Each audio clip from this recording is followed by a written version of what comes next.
아버님, 이렇게 남의 집에 눈치도 없이 하룻밤 자고 간다는 거 정말 예의 없는 거 아시죠? 너네가 필요한 게 있을 때 집 사달라고 할 때는 가족이고 우리가 힘들 때는 가족이 아니라며 등 돌리는 거니? 부모님이 자식한테 집 해주는 건 당연한 거 아니에요? 그걸로 계속 간섭받아야 하는 건 아니잖아요. 맞아요. 조금 서운하실 수도 있지만 이렇게 찾아오시면 실례예요. 실례라고 내가 언제 너네들 간섭을 했니? 평소에 너네 집에 불쑥 찾아오기라도 했었니? 네 엄마 장례 치르고 나서 단 하루도 집에서 못 자게 한다고? 여기는 저희가 사는 집이에요. 그냥 적당히 거리 두고 살면서 가끔 안부 인사하는 정도로 지내시면 안 될까요? 그래, 너네 뜻이 그렇단 말이지. 좋아. 너희가 원하는 대로 해주겠다. 이제야 알아들으시네요. 이 집 반드시 되돌려 받겠다. 무슨 말씀이신지. 남처럼 지내고 싶다는 너네들 소원 들어주겠다는 말이야. 무슨 말인지는 곧 알게 될 거다. 이번 사연의 주인공은 신태섭 씨입니다. 올해 79세로 평생을 몫으로 살아왔죠. 태섭 씨의 손을 보면 세월의 흔적이 고스란히 담겨 있습니다. 굳은 살 박인 손가락 마디마디마다 망치질로 터진 손톱 밑으로 깊이 박인 때까지.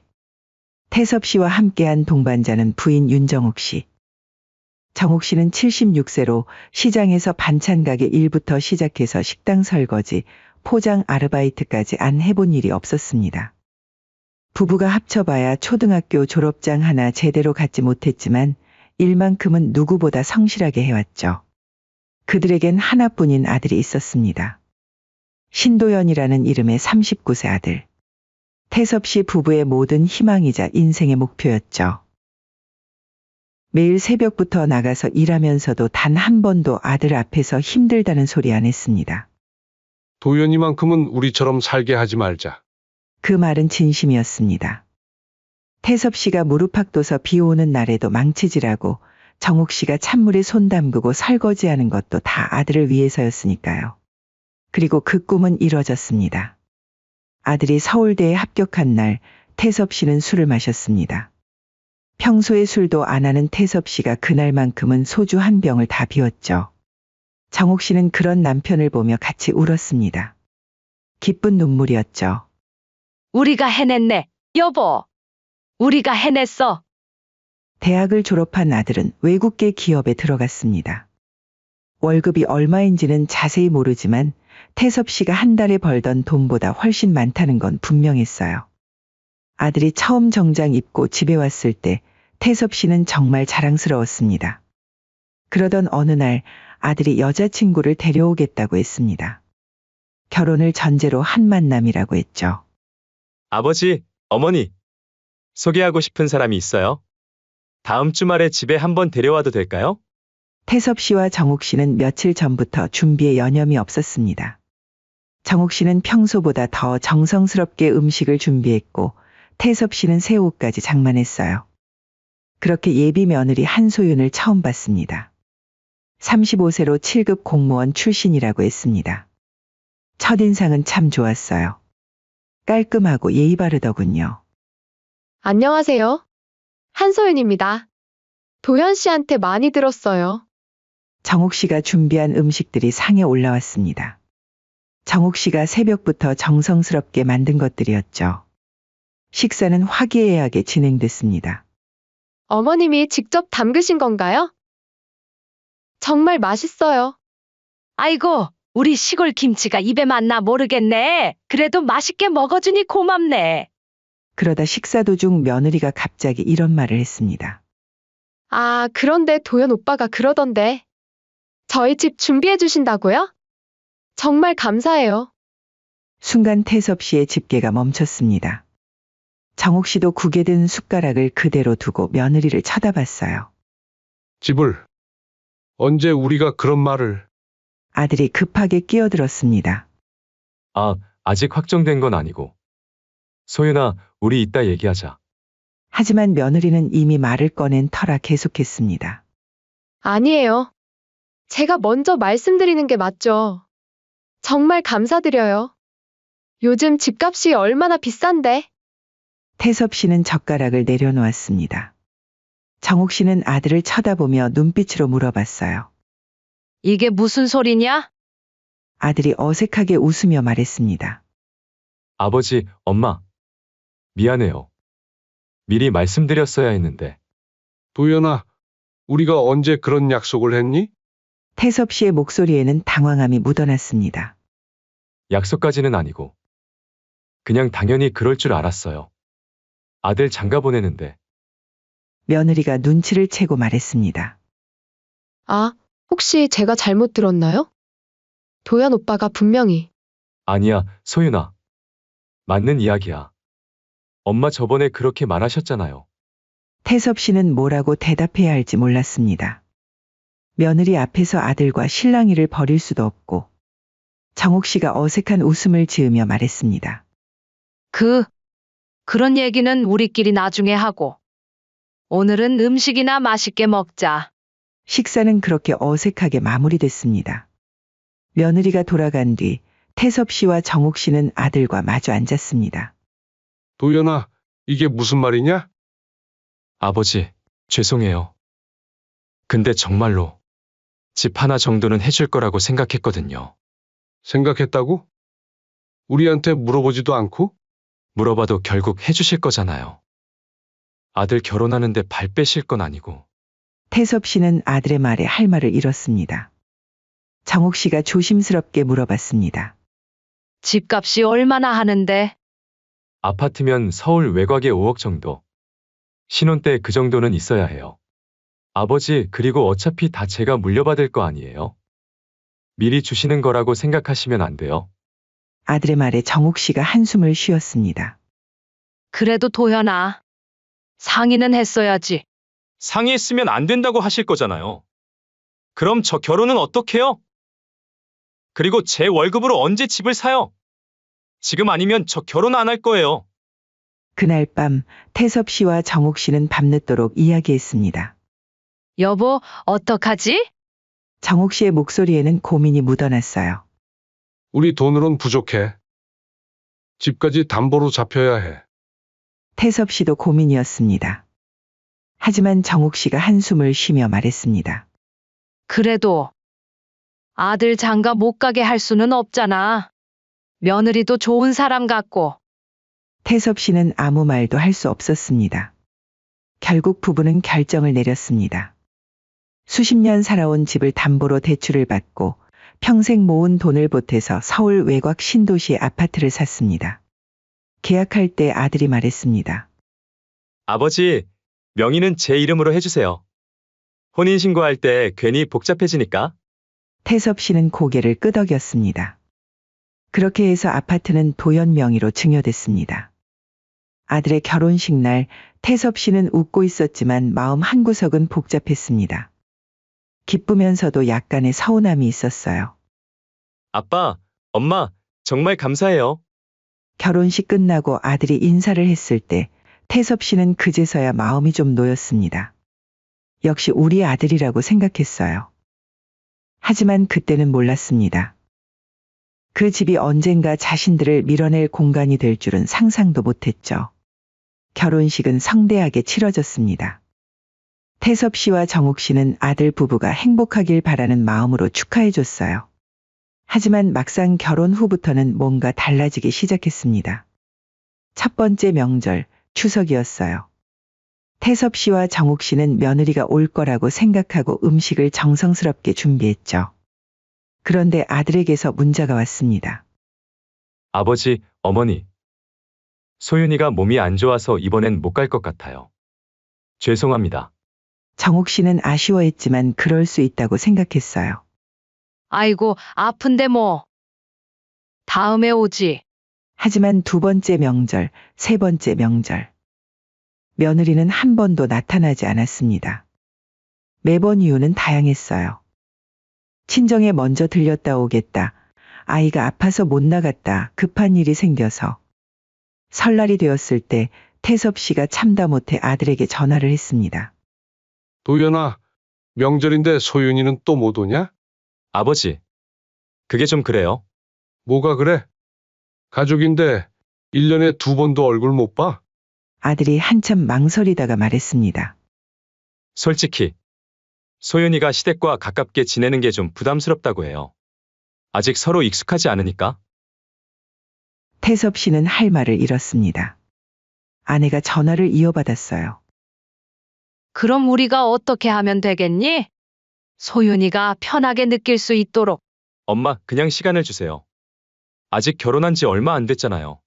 결국 그 명절도 며느리 없이 보냈습니다. 정욱 씨가 태섭 씨에게 말했어요. 여보, 우리가 너무 재촉한 건 아닐까? 소윤이 마음의 문을 열 때까지 조금 더 기다려주자. 그래도 명절에 한 번 보는 게 그렇게 힘든 일인가? 막말로 우리라고 마냥 편하겠어. 서로 이해하고 노력하고 사는 거지. 처음엔 다 그런 거야. 시간이 지나면 나아질 거야. 하지만 시간이 지나도 상황은 나아지지 않았습니다. 아들과의 연락도 점점 줄어들었어요. 태섭 씨가 전화하면 항상 바쁘다며 짧게 끝냈습니다. 아버지, 죄송해요. 지금 회의 중이라서. 나중에 다시 연락드릴게요. 하지만 그 나중에 연락은 잘 오지 않았습니다. 문자를 보내도 대충 네, 알겠습니다. 라는 단답만 돌아왔죠.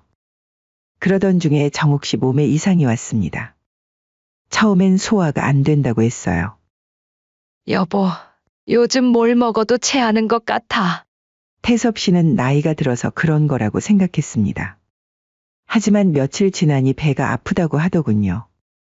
시골 병원에 가서 검사를 받았는데 의사가 큰 병원에 가보라고 했습니다. 태섭 씨는 서울까지 정욱 씨를 데리고 큰 병원에 갔습니다. 검사 결과를 기다리는 동안 태섭 씨는 설마했어요. 하지만 의사의 말은 청천벽력이었습니다. 난소암 말기입니다. 복강내로 전이가 많이 진행된 상태예요. 수술은 어려울 것 같고 항암 치료를 시도해 볼 수는 있습니다. 태섭 씨는 그 자리에서 무너질 뻔했습니다. 정욱 씨는 오히려 담담했어요. 그럼 항암 치료하면 되겠네요. 아들에게 연락을 했습니다. 도연아, 엄마가 입원하게 됐다. 전화 너머로 아들의 놀란 목소리가 들렸어요. 네? 갑자기 왜 어디가 아프신데요? 암이래. 난소암 말기야. 지금 어디 계세요? 제가 바로 갈게요. 아들이 금방 병원에 도착했습니다. 어머니를 보고는 울먹이더군요. 엄마 괜찮으세요? 왜 이렇게 갑자기? 태섭 씨는 병원 근처 고시원에 방을 하나 얻었습니다. 정욱 씨를 간병하기 위해서였어요. 아들도 처음 며칠은 자주 왔습니다. 하지만 점점 오는 횟수가 줄었어요. 아버지, 죄송해요. 회사에서 프로젝트가 끝나가는 시점이라. 이번 주는 좀 힘들 것 같아요. 회사 일이 바쁘구나. 엄마 이해하신다. 며느리는 한 번도 병문안을 오지 않았습니다. 아들에게 물어보니 이런 답이 돌아왔어요. 소윤이는 아이가 어려서 병원에 오기가. 3개월째 항암 치료를 받고 있을 때였습니다. 어느 날 태섭 씨가 정욱 씨 핸드폰에서 이상한 문자를 봤어요. 은행에서 온 대출 관련 문자였습니다. 당신, 이게 뭐야? 대출문에 문자가 왜 와 있어? 정욱 씨가 당황하며 대답했습니다. 아, 그게 실수로 잘못 눌렀나 봐. 하지만 태섭 씨는 뭔가 이상하다고 생각했어요.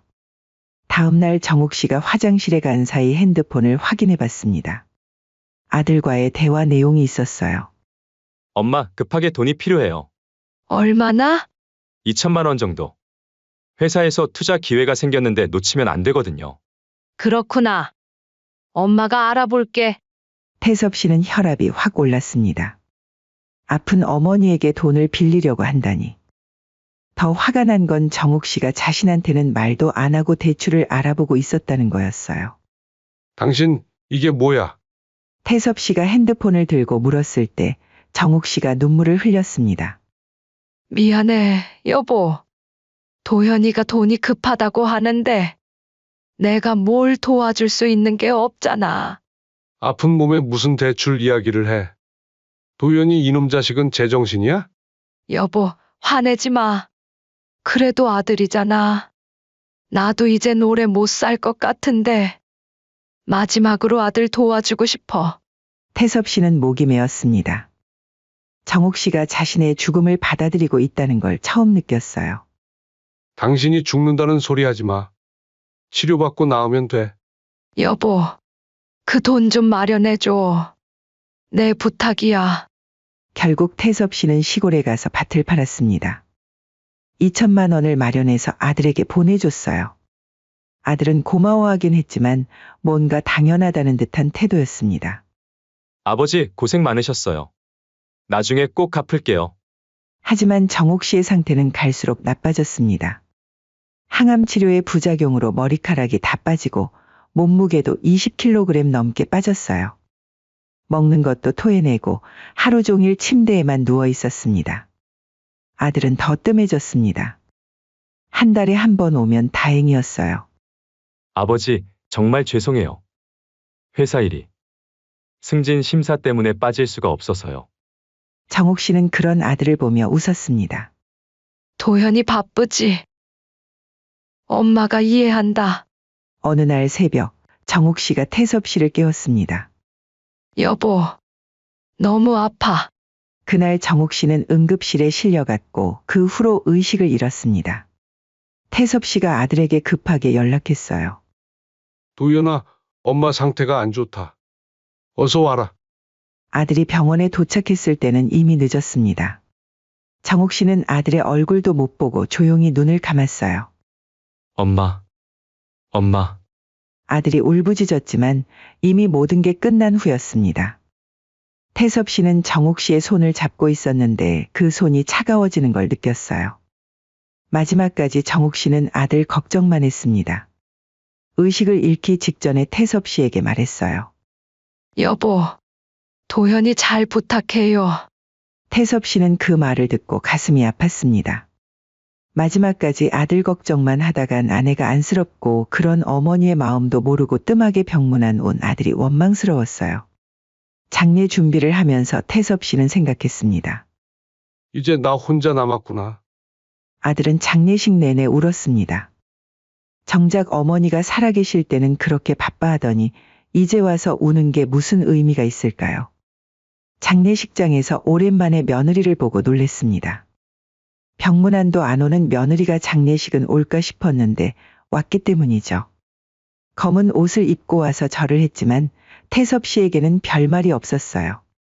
조문객들한테만 정중하게 인사하더군요. 죄송합니다. 시어머님께 잘 못해드렸는데. 하지만 태섭 씨는 그 말이 형식적으로만 들렸습니다. 정말 미안하다면 살아계실 때 한 번이라도 병문안을 왔어야 하지 않을까요? 정옥 씨가 세상을 떠나고 나니 태섭 씨는 정말 외로웠습니다. 50년을 함께한 동반자를 잃은 슬픔은 말로 할 수 없었어요. 하지만 그보다 더 큰 것은 아들에 대한 실망이었습니다. 장례식은 서울에서 치러졌습니다. 정옥 씨가 입원했던 병원 근처에 장례식장이 있었고 조문객들도 대부분 서울에 있었기 때문이죠. 태섭 씨는 부인의 마지막 길을 정성스럽게 준비했어요. 3일장을 치르는 동안 아들은 내내 울었습니다. 며느리도 처음으로 나타났지만 태섭 씨와는 별말을 하지 않더군요. 조문객들에게만 정중하게 인사했어요. 장례식이 끝나고 태섭 씨는 막막했습니다. 시골집으로 혼자 내려가기도 쓸쓸하고. 그래서 별다른 말 없이 캐리어를 끌고 아들 집을 찾아갔어요. 하루만 묵고 내려갈 생각이었습니다. 현관문을 눌렀을 때 도연이 나왔습니다. 예상치 못한 표정이었어요. 아, 아버지. 왜 오셨어요? 장례 치르고 나니 허전해서 하루만 여기서 자고 내려갈까 하고. 며느리가 뒤에서 나왔습니다. 표정이 굳어 있었어요. 아버님, 꼭 여기서 주무셔야겠어요? 하루만 신세 좀 져도 될까? 내일 아침에 바로 내려갈게. 며느리가 한숨을 쉬며 말했어요. 그럼 방 정리를 해드려야 하는데요. 지금 다 창고로 쓰고 있어서. 며느리의 눈치를 본 아들이 어색하게 끼어들었어요. 아버지, 미안해요. 갑자기 오시니까. 그럼 차라리 호텔이라도 잡아드릴게요. 불편하실까 봐요. 아니다.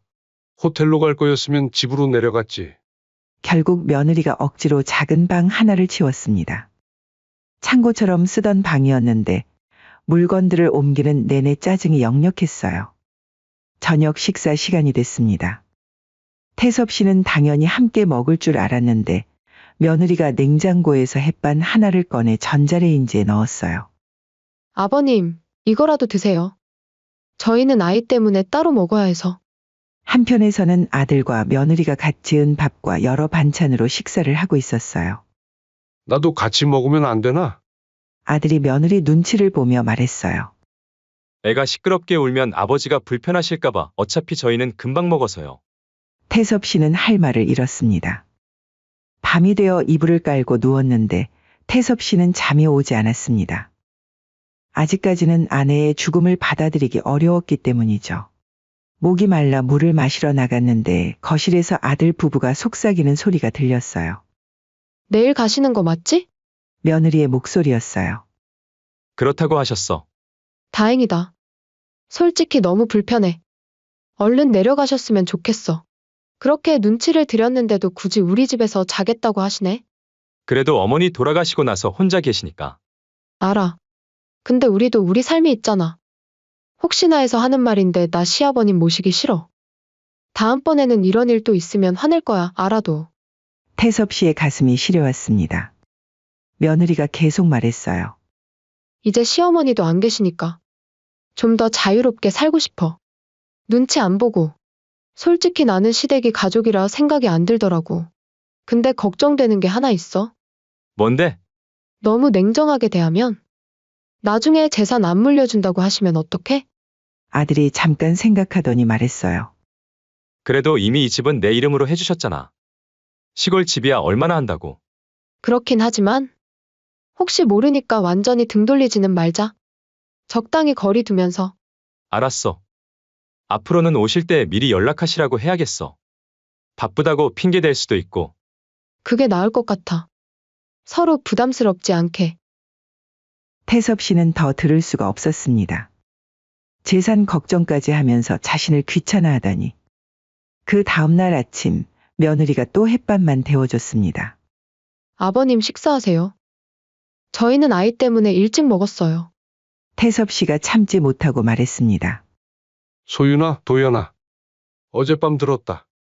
두 사람이 깜짝 놀랐어요. 뭘요? 너희가 나를 부담스러워한다는 거. 재산 걱정도 하면서 말이야.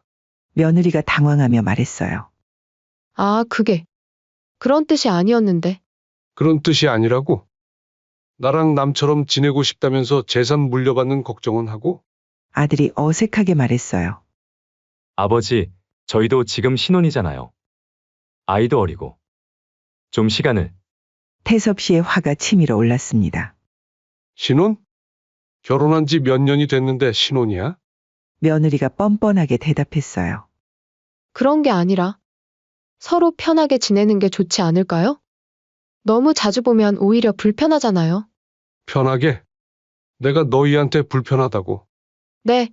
어제 저희가 하는 얘기가 조금 정없게 들리실 수는 있어도 틀린 말은 아니잖아요. 가족도 아닌데 이렇게 남의 집에 눈치도 없이 하룻밤 자고 간다는 것도 예의 없는 거 아닌가요? 당연히 불편할 수밖에 없죠. 너네가 필요한 게 있을 때 집 사달라고 할 때는 가족이고 우리가 힘들 때는 가족이 아니라며 등 돌리는 거니? 그건 도연 씨 결혼할 때 주신 거잖아요. 결혼 축하금 같은 거죠. 축하금? 5억이 축하금이야? 그게 아니라 부모님이 자식한테 집 해주는 건 당연한 거 아니에요? 그걸로 계속 간섭받아야 하는 건 아니잖아요. 아들마저 며느리 편을 들었어요. 아버지, 조금 서운하실 수도 있지만 저희도 독립된 가정이니까. 너무 자주 오시면. 태섭 씨는 믿을 수 없었습니다. 독립된 가정? 내가 언제 너네들 간섭을 했니? 평소에 너네 집에 불쑥 찾아오기라도 했었니? 너 엄마 장례 치르고 단 하루도 집에서 못 자게 한다고? 며느리가 결정타를 날렸어요. 여기는 저희가 사는 집이에요. 가끔 안부 인사하는 정도로 지내시면 안 될까요?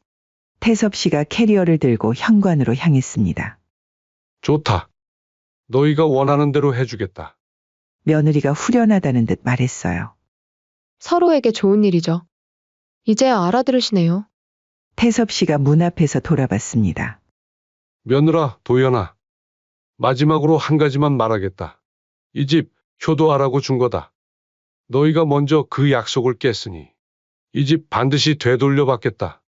며느리와 아들의 얼굴이 하얗게 질렸어요. 무슨 말씀이신지. 곧 알게 될 거다. 너희가 원한 대로 이제 정말 남이 되어보자. 태섭 씨는 집을 나왔습니다. 하지만 태섭 씨의 마음속에는 분노와 함께 확고한 결심이 서 있었습니다. 그래. 너희가 원하는 대로 해주지. 하지만 내가 해준 것도 정확히 돌려받겠다. 태섭 씨가 집을 나온 지 일주일이 지났습니다. 시골 집에 혼자 있으면서 태섭 씨는 계속 생각했어요.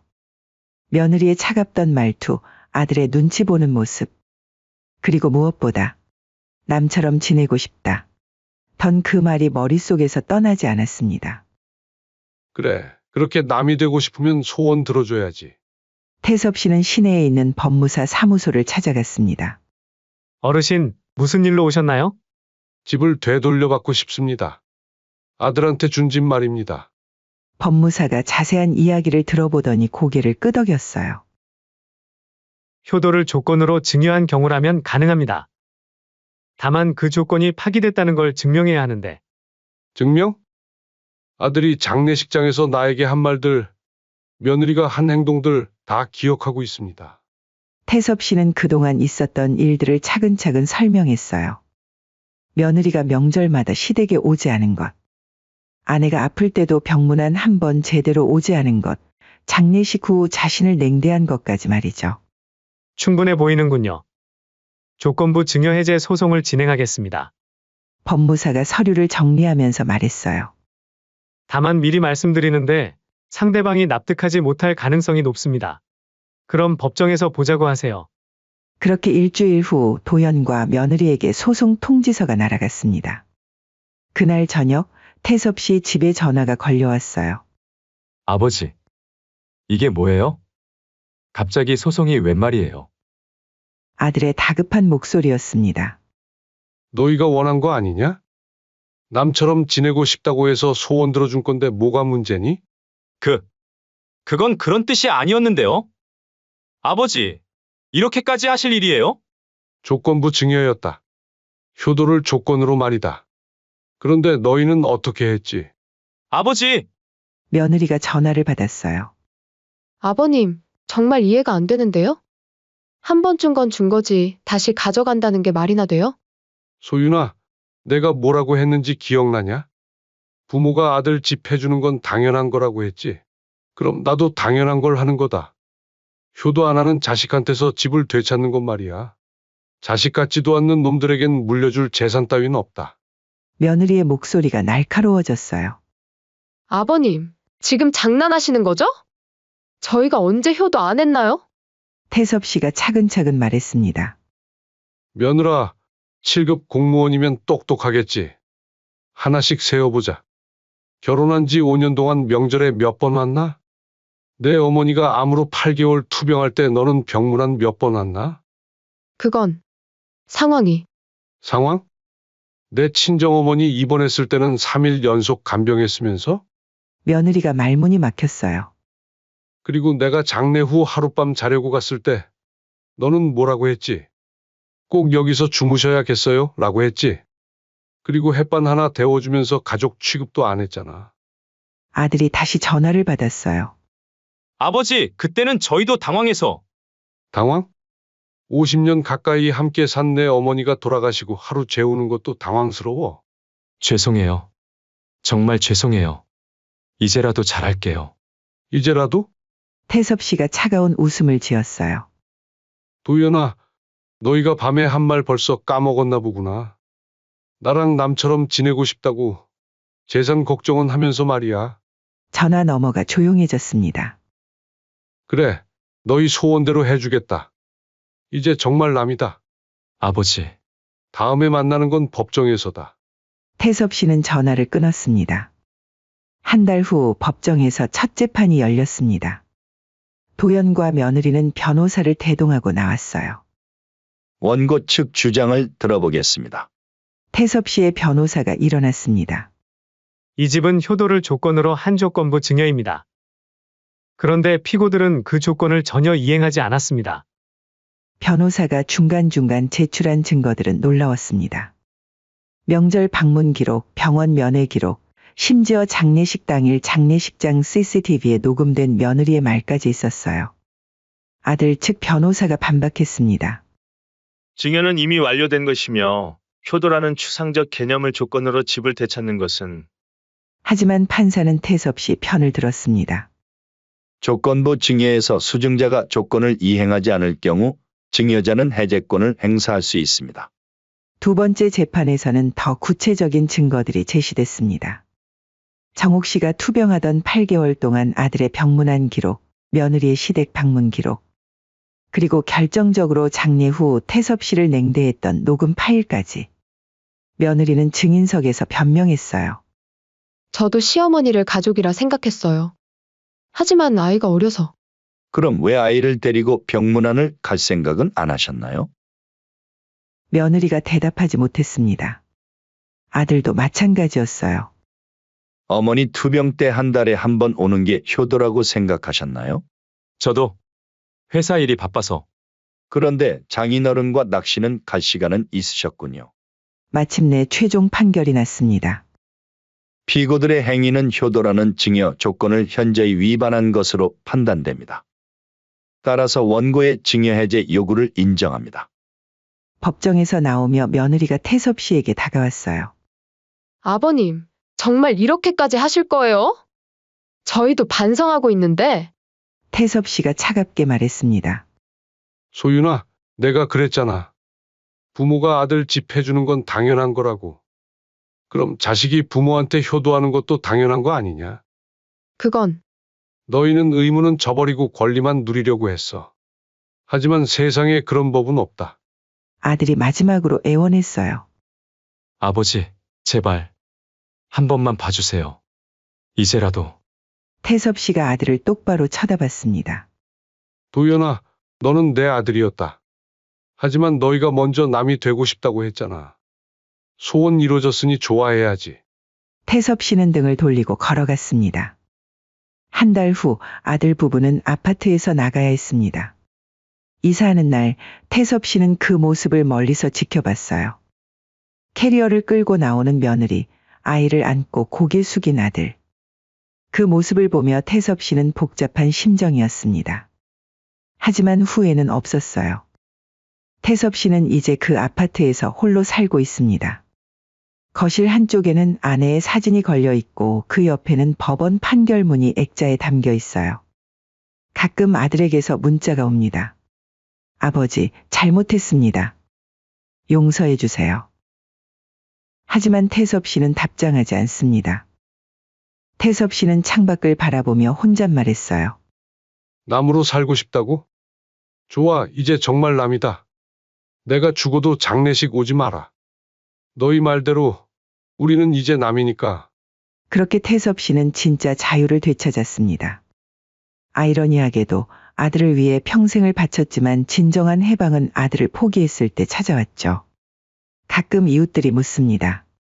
아드님은 어떻게 지내세요? 태섭 씨는 담담하게 답합니다. 아들이요? 저한테 아들은 없어요.